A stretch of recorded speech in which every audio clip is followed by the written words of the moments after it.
мардуми тоҷикро дар ҳама давру замон пеш аз ҳама бо фарҳанги бою рангин ва расму оини хоси хеш мешиносанду эътироф менамоянд.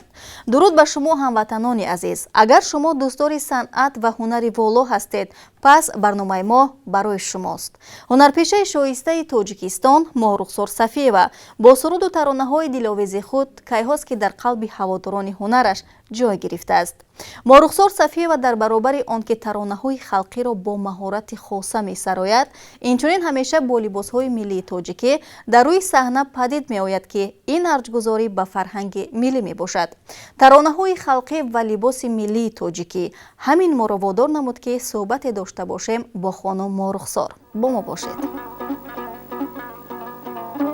Моҳрухсор Сафиева аз овони кӯдакӣ дар табиати зебову дилфиреби водии Рашт, дар оилаи шахси фарҳангдӯст амаки Сафӣ Набиев, дар иҳотаи ҳамдиҳагонаш ки аксари онҳо санъати халқиро дӯст медоштанд, ба воя расидааст. Моҳрухсор ҳанӯз солҳои таҳсил дар мактаби миёна ба сурудхонӣ оғоз намуда буд.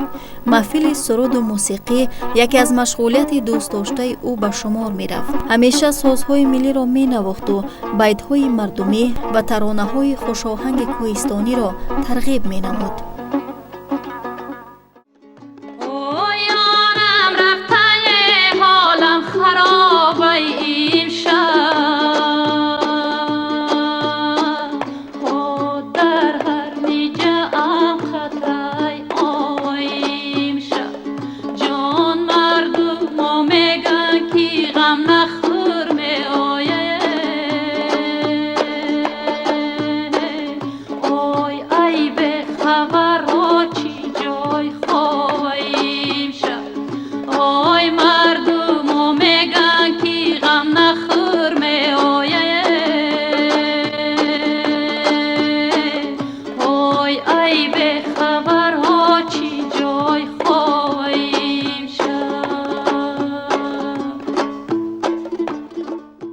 аз рӯзе ки рӯи саҳна омадам,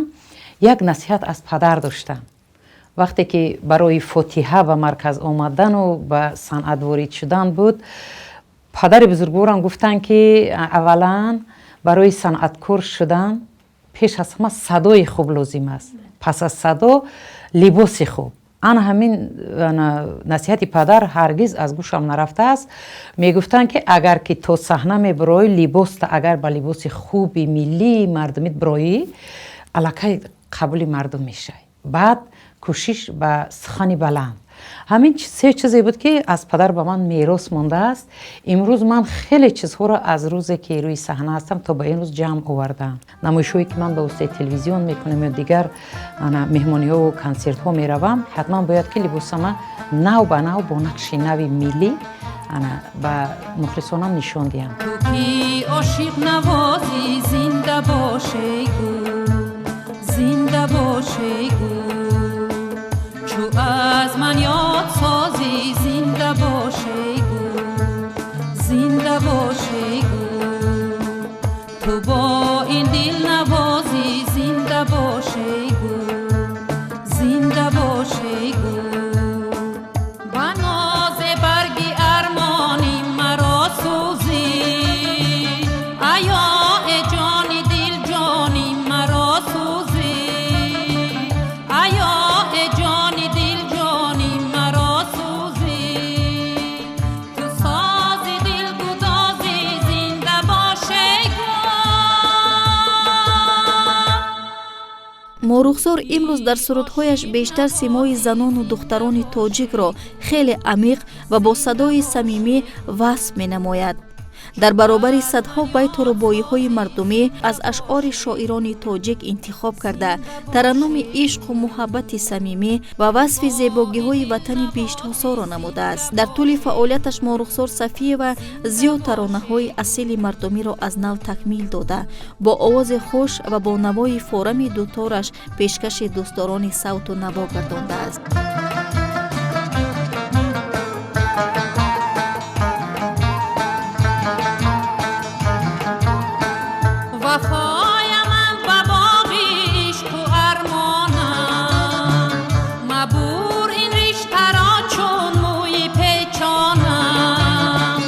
Mabur in rishta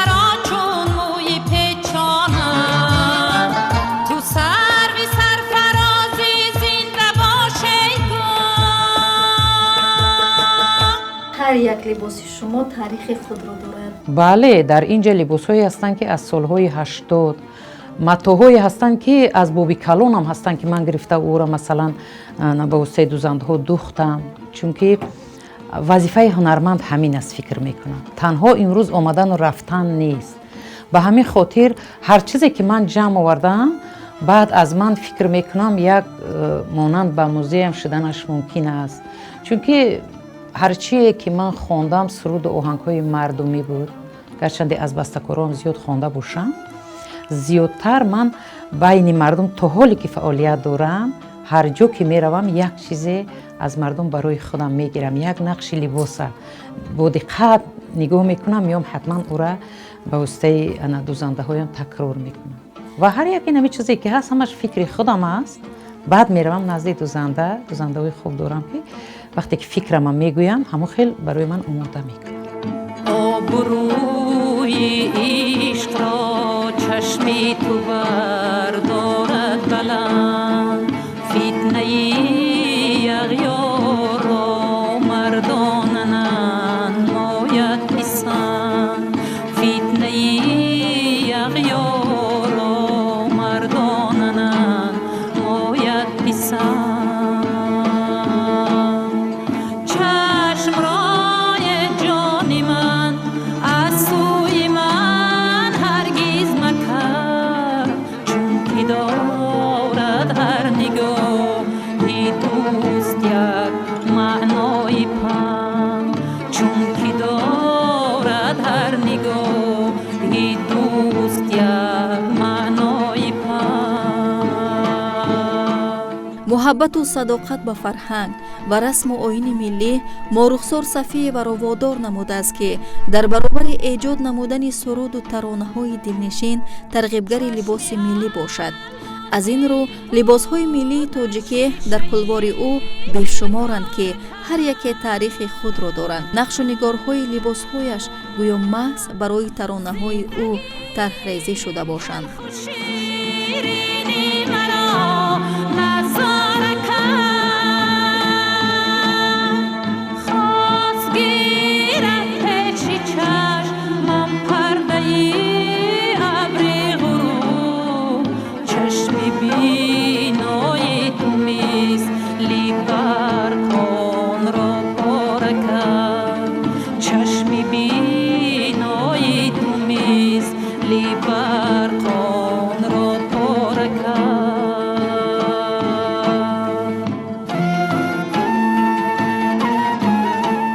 солҳои пешин ки инаи наворбардориҳо набуду, телефонҳо набуд, дигар набуд, мо ҳамун диди худмона агар як камакакам ки медидем ҳамуро омадама такмил метиҳам, албатта мисле ки сурудҳомон аст ё ки нами думбраву дигарҳо ҳар як нақше амра ҳози ман барои шумо гуфта медиҳам ки масалан ина ҳамин матое ҳаст ки худурахматии модарам аз падараш барои ман ира сатинавлони парпарак мегуфтанд дар мардими водии қаротагин. ҳозир умуман дар ягон гӯшаву канор нест. гоҳ ҳозир бо шарофати ҳами масалан ирӯз роҳбари давлат ки бисёр ҳамин чиза хуб барои мо имрӯз кушода карду, имрӯз ки мо метавонем ира намоиш битиҳем, бо ҳамун дизайнерӣ бигем, бо ҳамун духти миллии мардумии қадимӣ ман ҳамира масалан омода кардам ки ҳатто ин ҳамин нақш ҳамин риштаи табиӣ аст, не ки аз ҳама қиматтар бо анамин матоаш аст ки шояд ки 150-200 сол дошта бошад, чунки аз сандуқи модарам аз падараш буд. акун модари ман мешид агар 84 сола буд,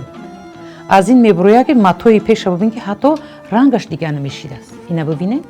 ҳатто ҳамин аз худаш гул дора, яъне ки ҳамун сатинавлони парпарак мегӯянд дар ӯ замон. ин аз ҳамун чизҳо аст. देखो दरोज़े देखो दरोज़ गोहे बकरशमम यो इव गोहे बनोज़ देखो दरोज़े देखो दरोज़ गोहे बकरशमम यो इव गोहे बनोज़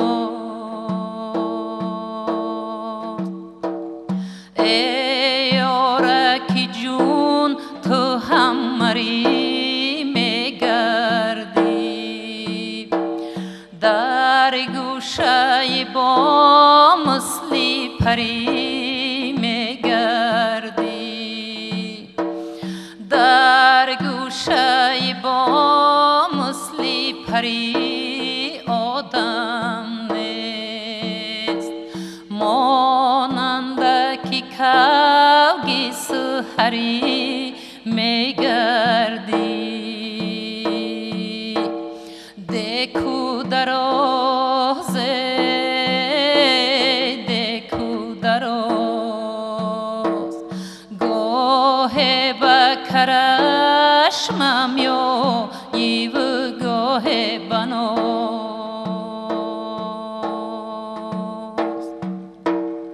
و پسون انا این نقشه بینی این نقشه هست که این همه وادی قروتگینه در بر میگیرد و در تاجیکستان الکی بعدی که من همین کرته را کردم بسیار مشهور شد در هر یک نقشی این همین کرته که میبینی مثلا به صحنه من میبرم این هر یک کوکلی همین این یک نشانه ملت است ملی اینا ببینی که بالای همین ما چقدر کار کردیم و یعنی هر یک رمز خود رو داره رمز خودش داره هر یک اینا ببینی هر یک همین نقشه و همین رنگ ها و وقتی که اینو ما آماده کردیم پس از همین کرته تمام تاجیکستان الکی قرمه پوش شد یعنی که قرآن اینا ببینید چقدر مهنت در این رفته است که مثلا امروز هیچی بدی نداره که هر یک تاجیک زن اگر همین را پوشد البته این در خانه نه اینا برای یک مهمانی روی و دیگر ها است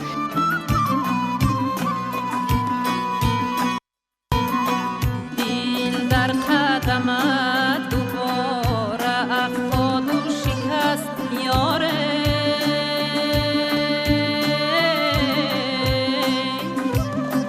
از خونی دلم شراره افتاد و شکست مورخسور صفیه و بیشتر به فرهنگ، صنعت و لباس ملی تاجیکی ارجگذاری نموده از آغاز فعالیت تا هنوز در روی صحنه با لباس‌های ملی تاجیکی است. نقش و نگارهای چکن با صوت و نوای مورخسور صفیه و در صحنه تاجیک به جلوه می آیند. رنگارنگی و گلریزی‌های چکن همسان طبیعت زیبا و نوتکرار تاجیکستان و سروده های دلانگیز و دلپذیر مورخسور صفیه و دل کس را به وجد آورده وادار می نماید که به این صنعت بزرگ ارجگذاری نمایند. فلک ستاره افتاد و شکست آن شب که زهدری توفیقان میکردن یاره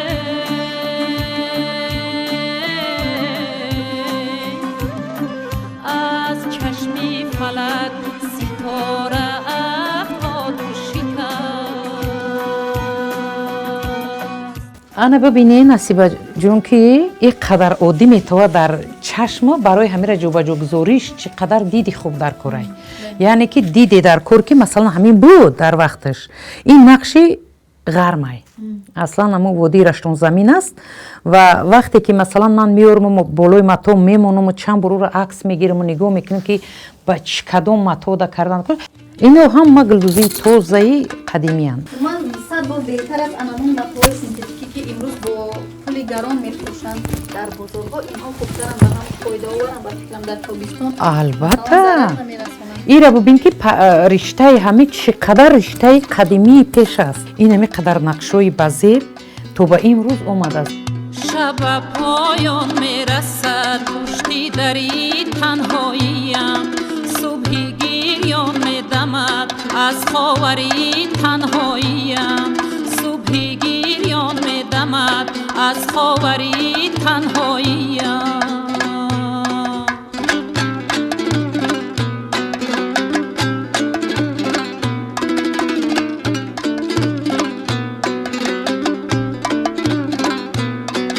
هر عزیز درد شیرین مرا بخشی دورم هر عزیز درد شیرین مرا بخشی دورم تلخی عمر است در ساغری تنهاییم تلخی عمر است در ساغری تنهاییم او گاهی از عشق و وفاداری سروده است و هم از محبت و صداقت وطن. گاهی وصف طبیعت افسانکاری بیشتاسا می نماید و چون مادر مشفق و مهربان سرود الله می سراید. او همیشه در صحنه با لحن زیبای تاجیکانه با لباس ملی خیش برآمد نموده ترغیبگر فرهنگ و صنعت ملی می باشد. جفت را نکردم تاق از آزو نفاق،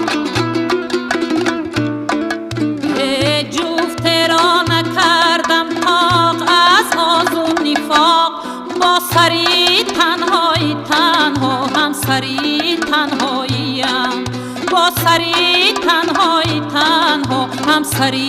تنهاییم. یعنی چی طوری که میگویند رسالت هنرمند ترغیب کردن هنرهای ملی است، فرهنگ ملی است و شما نه تنها یعنی هنرهای ملی رو، فرهنگ ملی رو ترغیب میکنید یا که معرفی میکنید به جهانیان، بلکه آنمان به عنوانی که هنرمند هستند یعنی امروز صاحب نان میشوند، صاحب یعنی زندگی خوب میشوند. برای آن که شما هم ترغیب میکنید هم اونها رو صاحب کار میکنید، باز هم این هنرها رشد میکند. این یکی از همه هنرها این همین گردیه که ما میگیم از همه زیادتر برای تن و جون آدم فایده وار، چون که پخته تازه است. ایره ببینه که چیز قدیم تا به همین روز تا همین درجه صفت خوب دوران که تا حال ایستاده است و هر کدوم همیره من به هر یک برآمد و به هر یک برنامه مثلا دوختم. مرا ای به مروت مهربان گردی چی خواهد شد،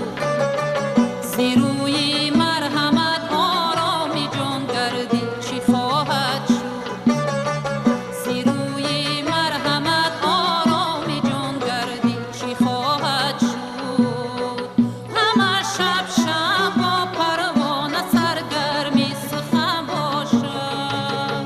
همه شب شب با پروانه سرگرمی سخن باشد. تو هم عشق با من هم زبان گردی چی خواهد شد، تو هم عشق با من هم زبان گردی چی خواهد شد. راست است که میگن برای یک نقش و نگار کردن لباس خود یا یک هنر ملی رو یعنی نقش و نگار کردن با لباس های خود پیش زنهای هنرمند یعنی سرودخوانی میکنید که بعداً با شما این گونه کرتا رو یعنی آماده میکنید. برای آماده کردن همه مثلا این میره در مردم خود ما عجوبی کرده چیه که این میره قزاقی میگفتن و کمپیرو همین خیلی میپوشیدن برای گردن، هم شمال نمیزد هم گردناشو بلند میشد چون که این سخت است و متوی پختگی این حاضر مثلا این سینتتیکیو میکنن. این هم همون دخت است که برای یک دختی همین من یک خیلی سال شد به دهه یخچ رفتم و وقتی که زنو را جمع آوردم همون نقشی اصیل گفتم برای من دوزن. مثلا اینا ببین همون چی که از مادرو بی بیو دیدیم چقدر نقش بینی بر رشته سفید میدوختن، ایرا درنگا نمیکردن. ایرا بین و برای همین شیده ساعت‌ها شیدم سرود خوندم که ایرا چقدر معده دوزی میکنن و اما قط کردنش بسیار وای بدست، زحمت طلب است. یک گروه زنو رو در یک خانه جمع آوردم، در خانه یک خشتبار بودن، یک تاش توقی دوز بودن، یک نفر ای بود، یک نفر خروگ میپخت، ما سرود میخوندم بالای دالون اینه مثلا به امروزه بگیم ویرانتو به پوشیده نبود، اما جا ما سرود خوندیسن توکی نمیرو تیور کنن. اگر 2 ساعت خوندم بهونه کرده دختیسن که بسیار بخونم، خیلی نم کردم. به هر حال ما برای فرهنگ برای نگاه داشتن همین چیزا انا سرود البته دریغ نمیدارم چون که این کسبی من است، وظیفه‌م است، باید که من همین چیزا رو نگاه بدارم و آماده کنم. ایره ببین من همین بارها سوال دادم ده و مادرم گفتم که سبب چیه؟ گفت که همین وقتی که میپوشی تو میخته در زمستان و شمال نمیخورد از یکم از شمال نگاه میداشت از دیگه که همین گردن دویم بلند میستاد. در که زنهای اروپا کتاب مونده میگردن این همین بده است، این چیزی وای است و ملیه که است که با مثلا متوی پختگی برای همین ما باید که چیزو رو جمع بیاریم و با نفرهای دیگر رسانده توانیم.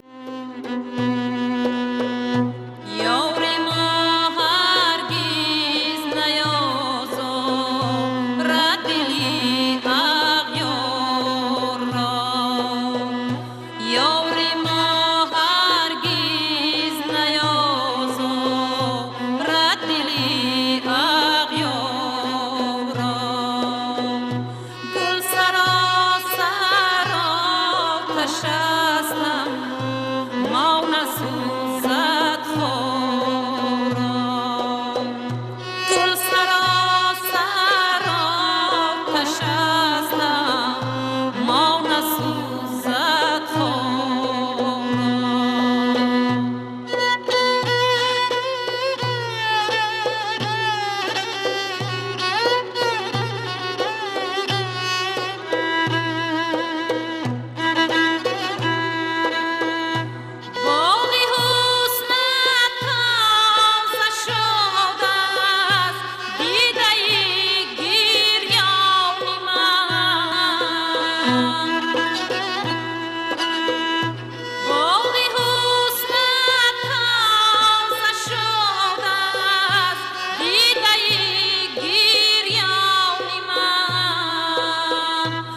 چشم من آبی دیگر داد آن گلی رخسار چشم من آبی دیگر داد آن گلی رخسار من از همه چیز زیادتر از مادرم میندارم چون که اینقدر چیزای جمع آورده بوده است در همون دوره هم همون رومولوی کلون نمیپیچوندن همین مردم به یک همون زمانه قطعی میگشتن به هر حال نگاه کنی همین مثلا نقشی همین اگر بود دوام دوده تونه کسی امروز نمونه هاش هست وادی خطلون رفته بودم از اونجا گرفته بودم اینم ببینین گلوزی دستوزی است من امروز کمتر خوشم از اون چیزای ماشینگی بیشتری چیزی که مثلا من ایره وقتی که با پرگی میپوشی با توقیش اینا توقیشم هست انا بسیار وای است زیبنده است ایره بینی خیلی با زیبایی مثلا پوجومش مشقتی همه اینا چیز هستم یک حس ملی داشتن که مثلا همیشه جمع آورده تونی فقط نگه که این کرتای عروسی شما است نه عروسیم نیست کرتای پیشینه نه که به هر حال برای یک نوار تلویزیونی در وادی ورزوب یک نوار داشتم من مخصوص با همیره در لبی دریا نشستگیم به خاطر چی اینا من آماده کردم که وقتی که دمره در دستم خلال نرسونه بسیار اینا مثلا بینده فرق داره از دخت دیگرها من اینا مخصوص برای هم یک نمره فلکیم تیار کرده بودم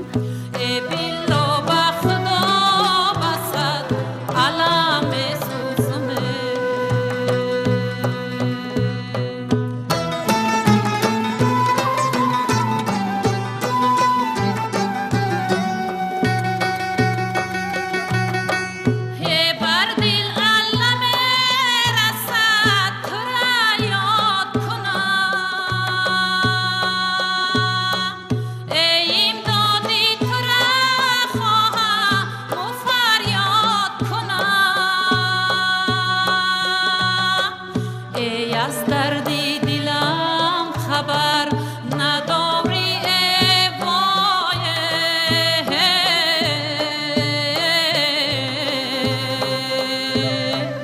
ای پس دردی خود از بحری کی ایجاد کنم ای پس دردی خود از بحری کی ایجاد کنم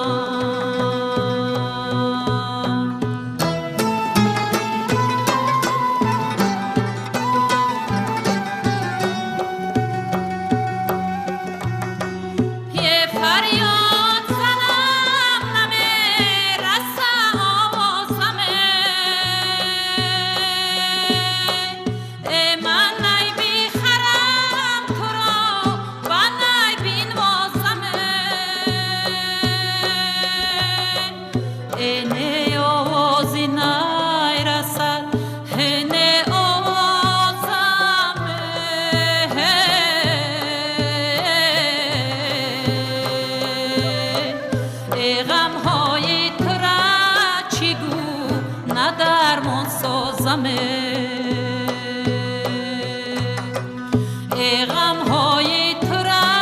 چگو ندرمان سازم ای غم های تو را چگو ندرمان سازم اینم همه چیزی که توفه از خونه پدر و مادر است و شاید که مثل که همون پدر و مادر میدونستن که یک صنعتکاری باشه که ایره نه پرتویا در یک اونجا بگیره مثلا نگاه دارد ایره ما خیلی وای کردم که تو امروز اومده است انا بعد رومولی فرنگی میگفتن انا فرنگی که ایره یک چیز دیگر نامش در اما قدیم بود نمول عروسی خدا رحمتی مادرم که به من میراث موند همه همینا میراث موند انا اگه جو حاضر همین نقشو هست ایره ببین همه این دستی من مونده سالکای همچون یک هنرمند شاید بعدی من چند نفر دیگه را استفاده کنه یعنی مقصد از همین لباس‌های ملی رو کلکت کردن در چی است؟ وظیفه‌م است این وظیفه ما و شما همین است که نگهدارنده رسم رسوم‌های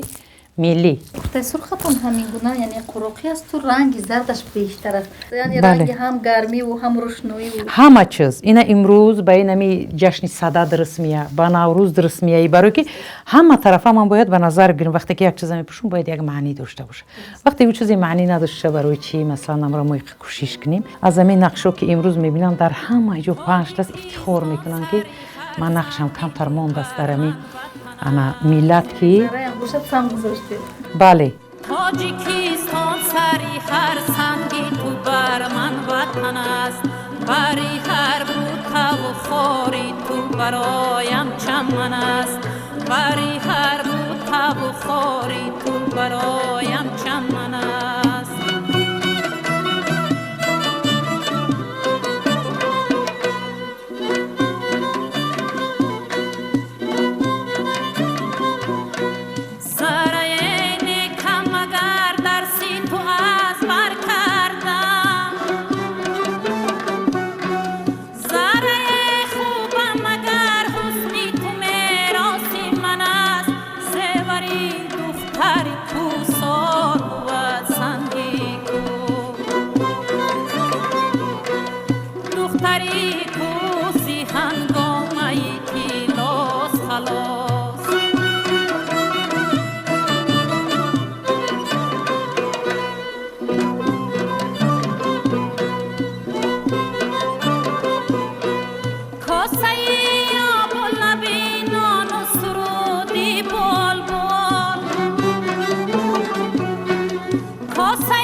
من هم وقت باید زیبا پرست باشه بله هم زیبا پرست هم حسی ملی داشته باشه که یک چیز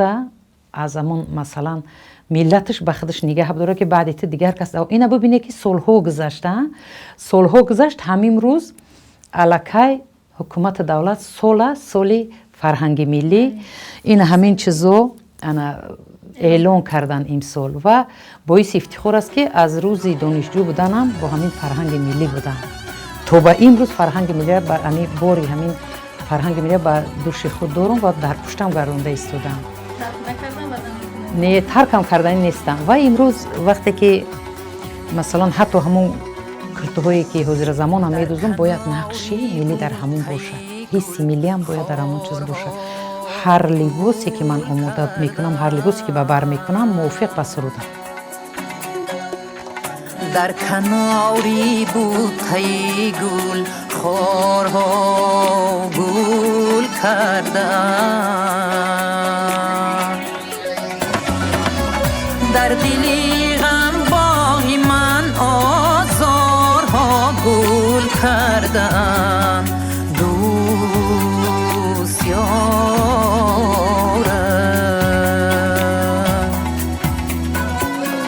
در دلی غم باغی من آزارها گل کردن دوست یارم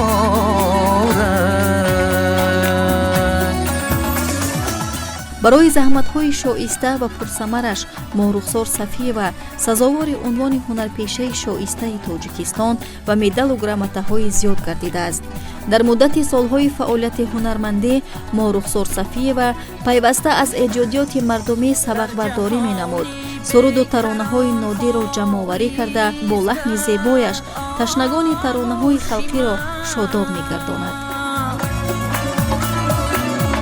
در جهانی بیکران خالیزگر آغوشی من در کناری یاری من ابیارها گل کردم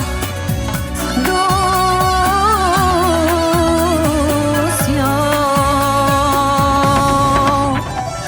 در کناری یاری من اغیار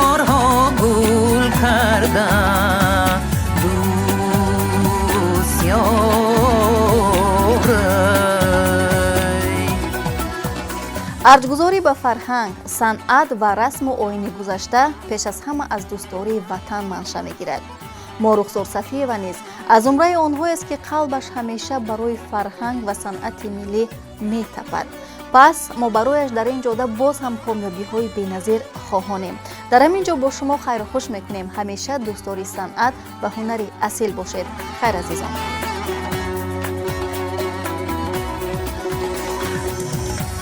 گفته بودم سوختاری جهلی آدم را کشم